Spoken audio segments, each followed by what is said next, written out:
In part one of this video, we looked at distribution rights from a principal's perspective. But suppose you are a Middle East-based distributor and you've just recently been terminated by a principal, and you spent, say, the last 5 or 10 or 15 or even 20 years building this brand in the region, opening different stores, ensuring there was an amazing supply chain and an amazing sub-distribution network around the region for this brand.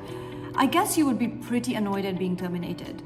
So generally a termination will occur if a principal has found a better option in the market. So either they're coming in directly, which has been the case that we've seen recently because obviously the law liberalized and most foreign companies can come in and own their own retail distribution or their own 100% owned company in the UAE, which has changed the dynamics between the traditional principal and distributor model that used to operate in the 1980s and the 1990s.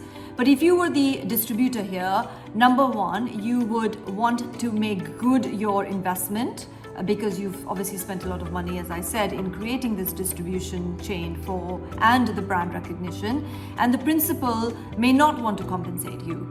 So your contract needs to be pretty robust on the kind of compensation calculation that you have, because unless you have a registered agency or a registered commercial agency contract in the region, you cannot guarantee that a termination contract with a lot of compensation will fly. So you may need to ensure that the termination is somewhere between, say, 3 to 5 years of the net profits that were generated in, say, the past 3 years or the past 5 years, etc., as a calculation point.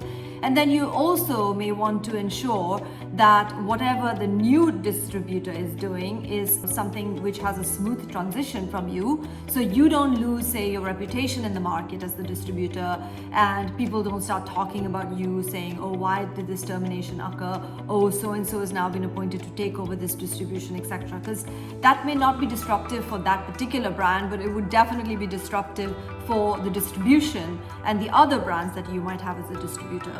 So those are a few things to watch out for if you're a distributor being terminated by the principal. Obviously, it is a complex and intricate relationship. It requires many different levels of cooperation.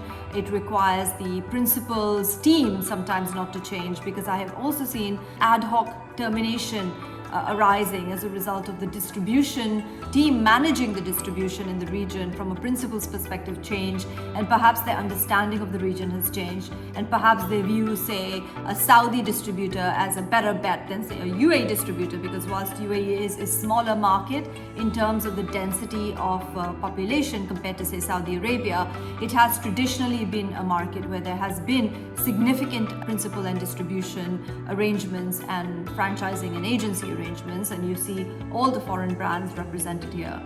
So that's my take on the other side of the fence, which is, how the distributor feels when he's terminated. That's my thoughts from Think Tank this week. Thank you so much for watching.